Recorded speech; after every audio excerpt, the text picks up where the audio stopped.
রোমানিয়ার গভীর জঙ্গলের মাঝে দাঁড়িয়ে আছে সেই শত শত বছরের পুরনো অ্যাবে, এক নিঃসঙ্গ পরিত্যক্ত ধর্মীয় স্থাপনা। তার পাথরের গায়ে জমে থাকা শ্যাওলা আর ফাটলগুলো যেন বলে দিচ্ছে এখানে অনেক কিছু ঘটেছে, যেগুলো চোখে দেখা যায় না, শুধু অনুভব করা যায়। দেয়াল জুড়ে ঝুলে থাকা পুরনো কুরুশগুলো অদ্ভুতভাবে কাঁপছে।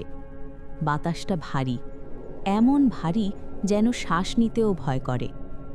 দূরে কোথাও একটা ঘণ্টার শব্দ শোনা যায়, ধ্বনিটা যেন সময়কে থামিয়ে দিয়েছে। আর সেই রাতেই অ্যাবের ভেতরে এক অন্ধকার করিডরে ধীরে ধীরে হেঁটে চলেছে দুইজন নান। তাদের মুখ ঢাকা, হাতে প্রার্থনার মালা, কিন্তু তাদের চোখে আতঙ্ক, এক নিঃশব্দ আতঙ্ক, যেন কেউ তার পেছনেই আছে, নিঃশ্বাস নিচ্ছে ঘাড়ের ওপরে। ঠিক সেই মুহূর্তেই এক বিকট আর্তনাদ, এরপরে এক ঝাঁপন। নানের আত্মহত্যায় নিন্দার ঝড়, কিন্তু সেই জায়গা জুড়ে কিছু অলৌকিকতার উপস্থিতি টের পাওয়ায় একজন প্রিস্ট আর একজন সিস্টারকে ইনভেস্টিগেশনের জন্য পাঠানো হয় রোমিয়াতে, এবং সেখান থেকেই শুরু হয় তাদের অন্ধকারের উদ্দেশ্যে পদযাত্রা। এক কনভেন্টে, যেটা ঈশ্বরের উপাসনার স্থান নয়, বরং শয়তানের বাসস্থান। দি কনজিউরিং ইউনিভার্সের চতুর্থতম মুভি দি নান। সাথে আছি আমি, আলো। কেমন আছো সবাই, কমেন্টে জানাও। Welcome to my channel Cinebaz. আশা করি শেষ অবধি থাকবে, কেননা মুভি শেষে কিছু অজানা তথ্য রয়েছে। তো ঘটনা শুরু করা যাক। এই ঘটনার সূত্রপাত ১৯৫২ সাল থেকে রোমানিয়ার সেন্ট কার্টার অ্যাবে। সেদিনের রাতটা ঘন কুয়াশার আবরণে এক গা ছমছমে পরিবেশ। কনভেন্টের ভেতরে এক পরিত্যক্ত গোপন পথে এগিয়ে চলল দুইজন নান, জেসিকা এবং ভিক্টোরিয়া। তারা কোনো এক বিষয় নিয়ে খুবই চিন্তিত, তাই সংশোধনের জন্যই এখানে আসা। হাঁটতে হাঁটতে এক কক্ষের কাছে এসে পৌঁছায়। দরজায় স্পষ্ট রোম্যান ভাষায় লেখা ফিনি থিক ডেও, যার অর্থ ঈশ্বরের সঙ্গ এই পর্যন্তই। সিস্টার জেসিকা ভিক্টোরিয়াকে বাহিরে প্রার্থনা করতে বলে ভেতরে প্রবেশ করে, এবং কিছুক্ষণের মধ্যে এক বিকট চিৎকার। রক্তাক্ত অবস্থায় জেসিকা বাহিরে এসে ভিক্টোরিয়ার হাতে একটা চাবি ধরিয়ে দিয়ে বলল, তুমি জানো কি করতে হবে, তাড়াতাড়ি দরজা বন্ধ করে দাও। এই শয়তান পৃথিবীতে আসতে চায়, এবং এর জন্য তার একটা শরীর প্রয়োজন। এটা কোনো মতেই হতে দেওয়া যাবে না, না হয় সব শেষ। কথাটা বলতেই তাকে কোনো এক অজানা শক্তি ভেতরে টেনে নিয়ে যায়। চার্চের সেই হোলি ক্রস উল্টো হয়ে যায় এবং তাতে আগুন লেগে যায়। ভিক্টোরিয়া এতটাই ভয় পেয়ে যায়, যার ফলে সে গেটটা লাগাতে পারেনি। তার এই ভুল এবং শয়তান যেন তার দেহে প্রবেশ করতে না পারে, এই ভেবে ঈশ্বরের কাছে ক্ষমা চেয়ে আত্মহত্যার পথ বেছে নেয়, এবং দেখা যায় নানদের পোশাকে সেই শয়তানকে। সকাল হতেই ডেলিভারি দিতে আসা এক যুবক অ্যাবের বাহিরে নানের ঝুলন্ত দেহ দেখতে পায়। নানের এই আত্মহত্যার ঘটনা গ্রামে এবং শহরে নিন্দার ঝড় ওঠায়। ভ্যাটিকানের প্রিস্টরা বেশ চিন্তিত, কেননা নানের আত্মহত্যায় মানুষদের চার্চ থেকে বিশ্বাস হারিয়ে যাবে। উচ্চপদস্থ বিশপ, যিনি ভ্যাটিকানের গুরুত্বপূর্ণ ধর্মীয় কর্মকর্তাদের মধ্যে একজন, সে এই ঘটনার তদন্তের জন্য ফাদার বার্ককে ডেকে আনে। তাদের কাছে এই নানের আত্মহত্যার ঘটনাটা বেশ সন্দেহজনক, কারণ সেই পরিত্যক্ত অ্যাবি নিয়ে লোকালসদের মাঝে অনেক গুজব ছড়িয়ে আছে। এই তদন্তের জন্য তার একজন মেয়ে দরকার, কারণ কনভেন্টের ভেতরে ছেলেদের প্রবেশ নিষেধ। তাই বিশপ তাকে একজন সিস্টারকে সাথে করে নিয়ে যেতে বলে, যার নাম আইরিন। এখন অবধি সে সন্ন্যাসী হওয়ার শপথ গ্রহণ করেনি। ফাদার বার্ক রোম থেকে চলে যায় লন্ডনের এক মনেতে। সেখানে সিস্টার আইরিনের সাথে সেন্ট কার্টাসে অ্যাবির বিষয়ে কথা হয়। তবে জানা যায় এই কনভেন্ট সম্পর্কে সে নাকি কিছু জানে না। তবুও তাকে নিয়ে রওনা হয় রোমানিয়াতে। আজ সকাল সকাল দুঃস্বপ্ন দেখে ঘুম ভাঙে সেই ডেলিভারি বয়ের। গেট খুলতেই ফাদার বার্ক আর সিস্টার আইরিনকে দেখতে পায়। সুন্দরী মেয়ে দেখলেই তার মাথা নষ্ট হয়ে যায়। শুরু হয় ফ্ল্যাটিং। তার নাম জানতে চাইলে সে জানায় তাকে ভালোবেসে লোকেরা ফ্রেঞ্চি বলে ডাকে। ফাদার বার্ক সোজা কথায় আসে যে তারা চার্চ থেকে এসেছে এবং এই অ্যাবির ব্যাপারে জানতে চাচ্ছে। ইনি হচ্ছেন সিস্টার আইরিন। সে যে একজন সিস্টার তা জানতে পেরে তার ব্যবহারের কারণে একটু লজ্জায় পড়ে যায়। ফ্রেঞ্চির কাছ থেকে জানতে পারে সেই অ্যাবির জন্য কাজ করে। সাধারণত প্রতিদিনের মতোই সে নিত্যদিনের খাদ্যসামগ্রী ডেলিভারি করতে গিয়ে এই ঘটনার সাক্ষী হয়। ফাদার বার্ক সেখানে যেতে চাইলে সে জানায় এই গ্রামে অ্যাবির নাম কেউ শুনতেও চায় না। কয়েক দশক ধরে এই অ্যাবির সাথে গ্রামের মানুষের কোনো সম্পর্ক নেই। তবে এখন তাদের সেখানে কে নিয়ে যাবে? সিস্টার আইরিন অনেক রিকোয়েস্ট করাতে সে রাজি হয়ে যায়। রওনা হয় রোমানিয়ার সেই কনভেন্টের উদ্দেশ্যে এক অন্ধকারের যাত্রায়। পথে ফ্রেঞ্চির সম্পর্কে জানা যায়, সে ফ্রেঞ্চ এবং ক্যানেডিয়ান মিক্স। তার পরিবার এখানে এসেছিল দ্বিতীয় বিশ্বযুদ্ধের সময় স্বর্ণের খোঁজে। এরপর ফ্রান্সে আর ফিরে যাওয়া হয়নি, এখানেই এই কনভেন্টের হয়ে টুকটাক কাজ করে। দীর্ঘ যাত্রা শেষে তারা কনভেন্টের কিছুটা দূরেই নেমে পড়ে, কেননা সেখানে কোনো পশু অবধি যেতে চায় না। চার্চ থেকে আদেশ এই জায়গাটা এখনও পবিত্র আছে কিনা তা দেখতে। তবে প্রিন্সি জানায়, আমার কাছে শোনেন, এই জায়গাটা অপবিত্র, এতটাই অপবিত্র যে গ্রাম থেকে কয়েকজন মহিলা এবং অসংখ্য শিশু এই কনভেন্টের এখান থেকে নিখোঁজ হয়েছে, এবং এরপর থেকে গ্রামের সবাই এই কনভেন্টের নাম শুনতেই থুতু নিক্ষেপ করে। তবে আমার মনে হয় এই কনভেন্টের বাহিরে এই ক্রসগুলো শয়তানকে ভেতরে আটকে রেখেছে, না হয় কবেই বেরিয়ে যেত। তাছাড়া গত কয়েক বছর ধরে এখানে ডেলিভারির কাজ করছে, আজ অবধি এখানে কোনো নানকে দেখিনি, কিন্তু এই প্রথমবার কাউকে দেখলাম। বার্ক বলে, ওই লাশটা কোথায় রেখেছ তুমি? ফ্রেঞ্চি জানায়, ডেড বডিটা আইস হাউসে রেখে দিয়েছি। তবে সেখানে যাওয়ার পরে ফ্রেঞ্চি কিছুটা ভয় পেয়ে যায়, কারণ এই ডেড বডিটা সে শুইয়ে রেখেছিল, কিন্তু এখন এসে দেখছে তা বসে আছে। এরই সাথে মনে হল পাশ দিয়ে কেউ হেঁটে গেল। বার্ক তা খেয়াল করলেও পাত্তা দেয় না। ভিক্টোরিয়ার ডেড বডি থেকে একটা চাবি পায়, সেটা রেখে তাকে কবরস্থ করে ফেলে। নজর যায় কবরের পাশে বেল লাগানো। জানা যায় এই প্রথা দ্বিতীয় বিশ্বযুদ্ধের থেকেই শুরু, কেননা গণকবর দেওয়ার ফলে মাঝে মধ্যে ভুলবশত জীবিতদের কবর দেওয়া হতো, তাই লাশের সাথে বেলটা বেঁধে কবর দেওয়া হতো যেন জীবিত থাকলে বেল বেজে ওঠে। তারা সেই আত্মহত্যার ঘটনাস্থলে গেলে দেখতে পায় রক্তটা এখনও সতেজ, অথচ মৃত্যু হয়েছে আরও কয়েকদিন আগেই। কনভেন্টের ভেতরে প্রবেশ করলে আইরিন এক কালো পোশাক পরিহিত মহিলাকে দেখতে পায়। রাগী স্বরে বলে উঠল, তোমরা কেন এসেছ এখানে? সে তার কাছে পরিচয় দেয়, আমি অন্তনি বার্ক, আর ইনি হচ্ছেন সিস্টার আইরিন। সেই মহিলা জানায় উনি মাদার সুপিরিয়র, মানে এই কনভেন্টের হেড। তবে চমকে দিয়ে সে আইরিনকে উদ্দেশ্য করে বলে, তুমি কেন এসেছ এখানে, যে কিনা এখনও অবধি শপথ পর্যন্ত গ্রহণ করেনি? ফাদার বার্ক জানায় যে কিছুদিন আগে এখানে একজন নানের আত্মহত্যায় ভ্যাটিকানের প্রিস্টরা বেশ চিন্তিত, তাই আমাদের এখানে তদন্তের জন্য পাঠানো হয়েছে। তবে মাদার সুপিরিয়র তা জানে না, তাই ফ্রিঞ্চি তাকে বলে, বাহিরে আমরা তার মৃতদেহ পেয়েছিলাম। কিন্তু আগ বাড়িয়ে মাদার সুপিরিয়র জানায়, তো কাকে জিজ্ঞেস করে এই নানকে কবর দিয়েছ? তার এই রাগান্বিত মেজাজ দেখে বার্ক ফ্রিঞ্চিকে একটু বাহিরে যেতে বলে। সে জানায়, আজকে কোনো কথা বলতে পারব না, প্রেয়ার্সের সময় হয়ে যাচ্ছে। তোমাদের যাবতীয় সব প্রশ্নের উত্তর তোমরা কালকে পেয়ে যাবে, আর কিছুক্ষণের মধ্যেই গেট বন্ধ হয়ে যাবে। আচ্ছা, তো অনেকের হয়তো অ্যাবি অথবা কনভেন্ট শব্দ নিয়ে সমস্যা হচ্ছে। অ্যাবি আর কনভেন্ট একই শব্দ। অ্যাবি হচ্ছে যেখানে নানরা থাকে এবং এখানে বাহিরের লোক প্রবেশ নিষেধ। তবে মাদার সুপিরিয়র তাদের জানায়, অ্যাবির মধ্যেই একটা লজ আছে, আজকের রাতটা তোমরা সেখানেই কাটাতে পারো। তারা সেই লজে গিয়ে পৌঁছায় এবং ফ্রিঞ্চিকি বলে, তোমার গ্রামে যেতে বেশ দেরি হয়ে যাবে, রাস্তাও বেশি একটা নিরাপদ নয়, এর চেয়ে ভালো তুমি এখনই রওনা হও। এই কনকনে শীতের রাতে হ্যারিকেন নিয়ে গন্তব্যে এগিয়ে চলল ফ্রেঞ্চি। নজর কাড়ল এই ঘন কুয়াশার মাঝে এক নান দাঁড়িয়ে তার দিকে তাকিয়ে আছে। এই, ওখানে কে? কোনো সাড়া নেই। একটু কাছে পৌঁছাতেই লক্ষ্য করে সেই নান ফাঁস দেওয়ার দড়ি নিয়ে হেঁটে যাচ্ছে। মুহূর্তের মধ্যেই হাওয়ায় বিলীন হয়ে যায়। ঠান্ডায় নিঃশ্বাস ভারী হয়ে আসে এবং ভেতরে ভয় প্রবেশ করে। মনকে বোঝাতে পারছে না যে এটা কি অতিপ্রাকৃত বিষয় নাকি আবারও কোনো নানের আত্মহত্যা হবে। তাকে বাঁচানোর জন্যই সে হ্যারিকেনের এই নিভু নিভু আলোয় খুঁজছে। কিন্তু হঠাৎ মুহূর্তের মধ্যেই ফাঁস দিয়ে কোনো এক অবয়ব তার উপর ঝুলে পড়ে।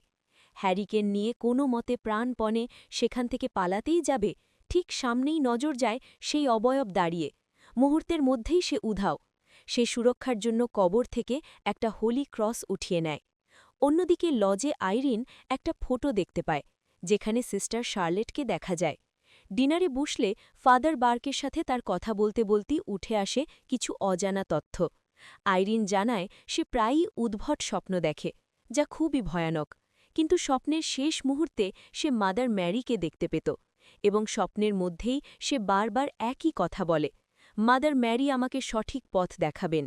বিষয়টা ঐশ্বরিক হওয়াতে কনভেন্টের সবাই আস্তে আস্তে এই বিষয়টা জানতে লাগল এবং এই স্বপ্নের কথা বিশপও জানে।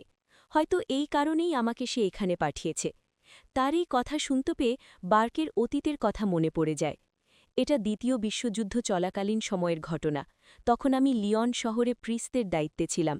তোমার মতোই একটা ছেলে দুঃস্বপ্ন দেখত, কিন্তু তার দুঃস্বপ্ন ছিল অন্য রকমের। তার ভেতরে এক অপশক্তির প্রভাব ছিল। ছেলেটার নাম ছিল ড্যানিয়েল। চার্চ থেকে অনুমতি পাওয়ার পর আমি তার উপরে এক্সরসিজম করা শুরু করি। কিন্তু আমার ইচ্ছে ছিল না তার উপরে এক্সোসিজম করার, কেননা তাকে শয়তান এমনভাবেই বশ করে ফেলেছিল যে ভারী মাত্রায় এক্সোসিজম করার ফলেই ছোট বাচ্চাটা তার নিতে পারেনি। সে কিছুদিন পরেই মারা যায়। আমার এই ভুলের কারণে এই আফসোসটা এখনও অবধি আমাকে ভেতর থেকে কুড়ে খায়। সেদিন রাতে বার্ক ঘুমন্ত অবস্থায় বাড়িতে কারো বায়ের শব্দ অনুভব করে। এর উৎস খুঁজতে খুঁজতে বাহিরে পৌঁছালে দেখতে পায় একটা ছোট বাচ্চাকে। দেখে তার কাছে কিছুটা চেনা চেনা লাগছিল, তাই তার পিছু নিতে শুরু করে। হাঁটতে হাঁটতে চলে যায় কবরস্থানের কাছে। দেখতে পায় ছেলেটা অস্বাভাবিক ভঙ্গিতে দাঁড়িয়ে গা গলাচ্ছে। ছেলেটা আর কেউই নয়, বরং ড্যানিয়েল, যে কয়েক বছর আগেই এক্সোসিজমে মারা গেছে। তার কাছাকাছি যেতেই এক অলৌকিক কাণ্ড। তার মুখ থেকে এক সাপ বেরিয়ে বার্ককে ধাওয়া করলে সে কফিনের মধ্যে পড়ে যায়। বার্ক এখন বন্দি কফিনে। আগে থেকেই সমাধিতে তার নাম লেখা। তার চিৎকার কেউই শুনতে পাচ্ছে না। এক দমকা হাওয়ায় আইরিনের ঘুম ভাঙে। বাহির থেকে কিছু একটার শব্দ পাওয়াতে উঠে হ্যারিকেনে আগুন জ্বালিয়েই খোঁজ করতে শুরু করে। কোনো অজানা শক্তি তার পিছু করছে। হাঁটতে হাঁটতে কনভেন্ট থেকে বাইরে এসে চলে যায় চার্চে, যেখানে অনেক নান এই গভীর রাতে প্রার্থনা করছে।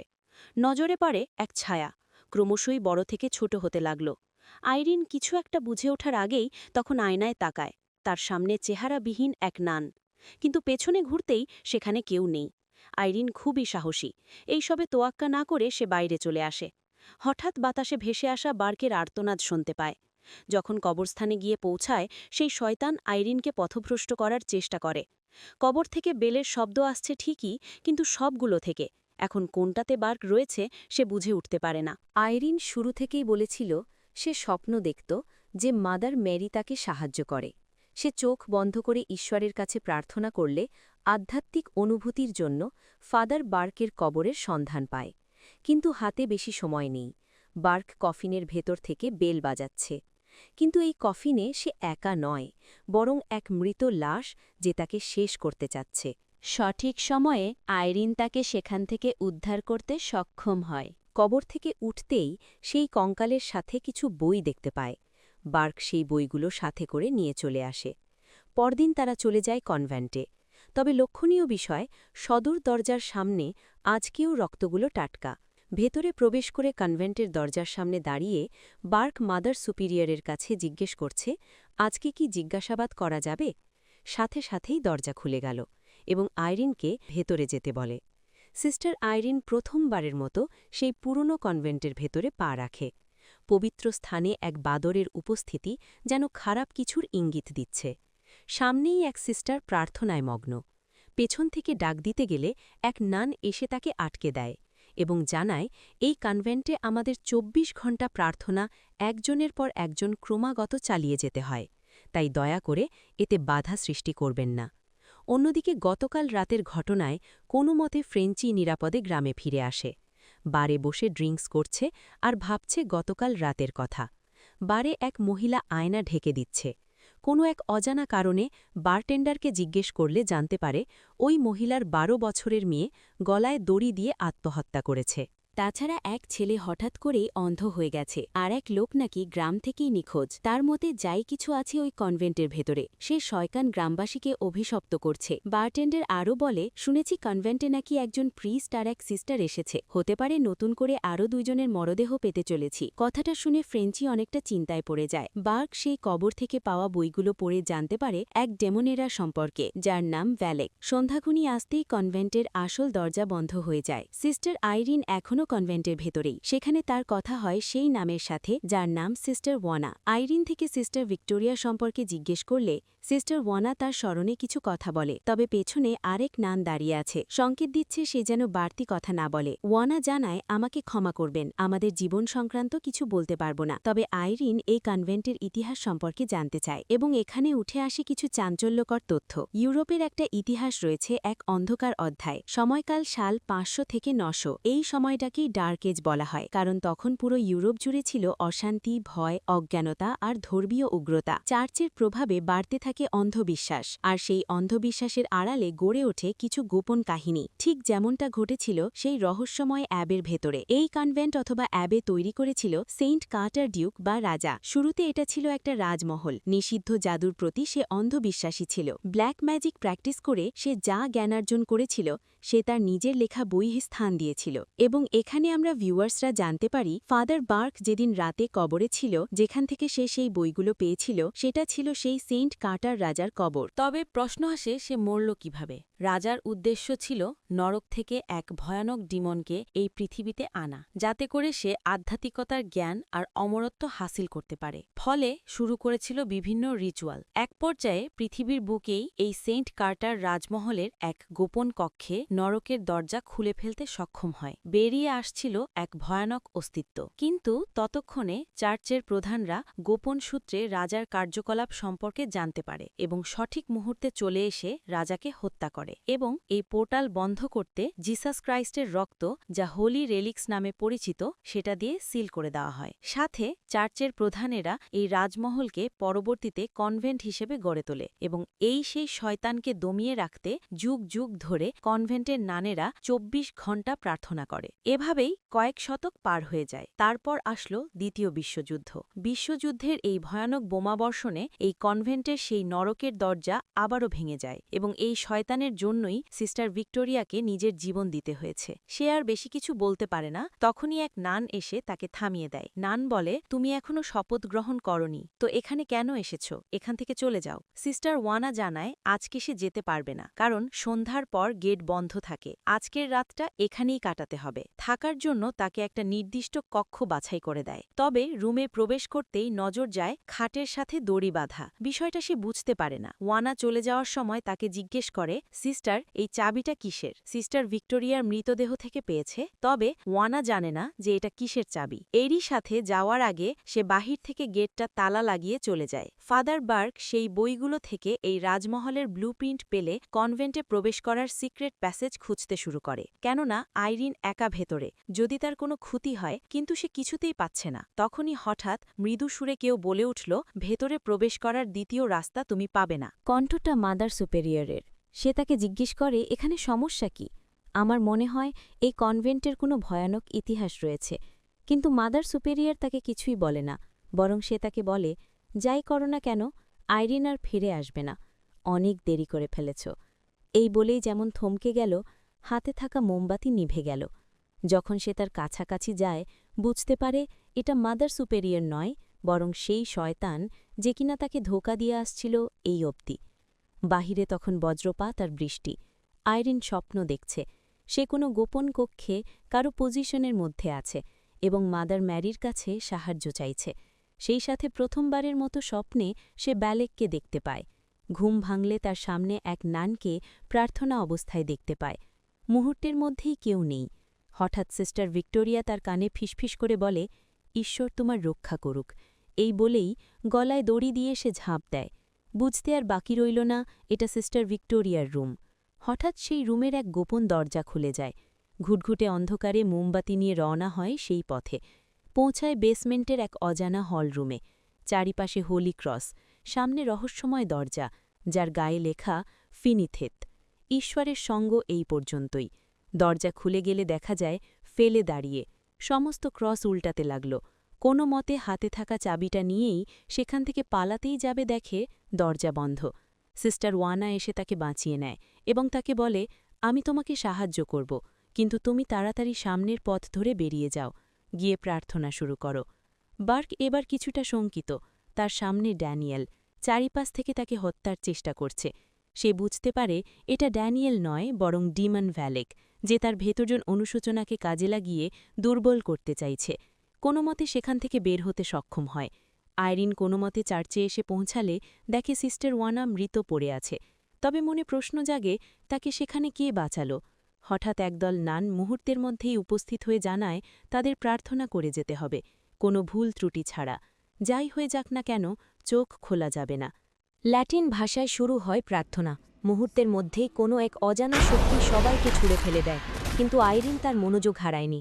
অন্যদিকে বার্কের মনে পড়ে যায় ফ্রেঞ্চির বলা একটা কথা, যে নানেরা কনভেন্ট থেকে বেরোয় না, তারা তাদের নিত্যদিনের সামগ্রী ডেলিভারি রুম থেকেই নিয়ে যায়, যার জন্য তাদের কনভেন্ট থেকে বাহিরে যেতে হয় না।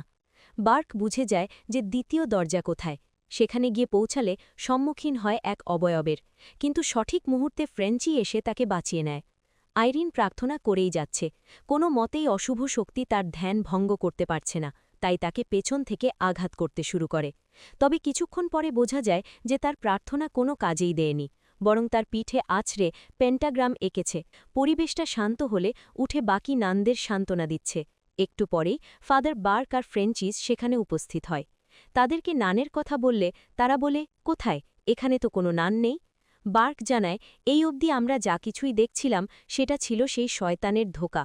সামনে পড়ে আছে কয়েক সপ্তাহ আগের সিস্টার ওয়ানার লাশ। যখন তার জন্য প্রার্থনা করতেই যাবে, তার ডেড বডি হঠাৎ উঠেই তাদের ওপর হামলা করে। ব্যাগ থেকে হোলি ওয়াটার বের করে ক্রসে ছিটিয়ে এই মৃতদেহে এক্সরসিজম চালায় এবং এই দেহ থেকে শয়তানকে তাড়াতে সক্ষম হয়। তারা বুঝতে পারে এই কনভেন্টের অন্যান্য নানেরা মারা গেছে আরও অনেক আগেই, বরং সিস্টার ভিক্টোরিয়া আর জেসিকা মিলেই শয়তানকে বন্দি করতে চেয়েছিল, তবে তারা সক্ষম হয়নি। ব্যালেকের একটা জীবিত দেহ প্রয়োজন, যাতে করে সে এই পৃথিবীতে আসতে পারে, কিন্তু সিস্টার ভিক্টোরিয়া তা হতে দেয়নি। ফ্রেঞ্চি জানায়, যেহেতু সব সমস্যার মূলে পৌঁছেছি, তো এখন আমাদের এখান থেকে যাওয়া উচিত। কিন্তু আইরিন জানায় তারা যেতে পারবে না, এখানে থেকে এটার সমাধান করেই তারপর যেতে হবে। আইরিন ফাদার বার্ককে জানায়, আমি গোপন কক্ষের প্রবেশ দরজা খুঁজে পেয়েছি। এখন এই নরকের দরজা বন্ধ করতে জিসাস ক্রাইস্টের পবিত্র রক্ত খুঁজতে হবে। যেটা কিনা এই কনভেন্টের মধ্যে কোনো এক গোপন কক্ষে রয়েছে।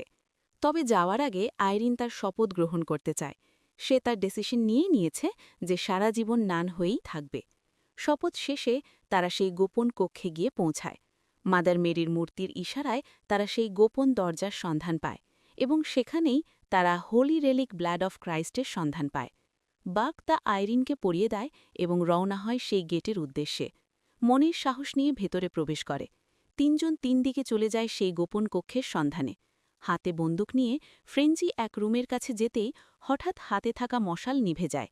শুনতে পায় এক হুঙ্কার। আইরিন হাঁটতে হাঁটতে অনুভব করল তাকে কেউ নজর রাখছে। পেছনে ঘুরতেই নানের পোশাকে এক অবয়বকে দেখতে পায় এবং তারপর কোনো মতে বেঁচে গিয়ে সে একটা নির্দিষ্ট কক্ষে গিয়ে পৌঁছায়। পেছনে একটা মোমবাতি জ্বলে উঠল এবং সেখানেই পা দিতেই লক্ষ্য করে যে একটা পেন্টাগ্রামের মধ্যে সে দাঁড়িয়ে আছে। তার সামনে সাদা কাপড়ে পরা অবয়ব। এরই সাথে রুমের দরজা নিজে নিজেই বন্ধ হয়ে যায়। আইরিনের চিৎকার শুনতে পেয়ে ফ্রেঞ্চি আর বার্ক পাগলের মতো তাকে খুঁজছে। ফাদার বার্কের সামনে নানদের পোশাকে কয়েকজন অবয়ব দাঁড়িয়ে মন্ত্রোচ্চয়ন করছে। ক্রমশই তার দিকে এগিয়ে আসছে তারা। বার্ক হ্যারিকেনে থাকা কেরোসিন ঢেলে ক্রস এঁকে আগুন জ্বালিয়ে সেখান থেকে অন্য পথে চলে যায়। ফ্রেঞ্চি কোনোমতে সেই আসল কক্ষ খুঁজে পায়। গেট ভেঙে ভেতরে প্রবেশ করতেই সম্মুখীন হয় সেই অবয়বদের। দেখে বোঝা যাচ্ছে যেমনটা এখানে কোনো এক রিচুয়াল হতে চলেছে। দেখতে পায় পেন্টাগ্রামের মধ্যে আইরিন শূন্যে ভেসে আছে। যখন সে মুখোশটা সরায়, বুঝতে পারে তাকে সেই শয়তান পোজেস্ট করে নিয়েছে। ফ্রেঞ্চিকে সে শূন্যে ভাসাতে লাগল। যখন তাকে হত্যা করতেই যাবে, চালাকি করে আইরিনের কোমরে থাকা সেই হোলি ব্লাড ছিটিয়ে দিলেই তার ভেতর থেকে ব্যালেক বেরিয়ে আসে। ব্যালেক তার গলা চেপে ধরলে আইরিন তাকে বাঁচাতে আসলেই তার হুঙ্কারে সে ছিটকে গিয়ে পানিতে পড়ে যায়। বার্ক কোনো মতে সেই কক্ষের সন্ধান পেয়ে আসতেই যাবে। ব্যালেক তাকে আটকে ফেলে, সাপের ভেষ ধরে তার উপর আক্রমণ করে। এবার ব্যালেক তার সর্বোচ্চ শক্তি দিয়ে আইরিনের উপর চড়াও হয়, কিন্তু তার হাত থেকে ভুলবশত সেই রেলিকটা পড়ে যাওয়াতে সে কিছুই করতে পারছিল না।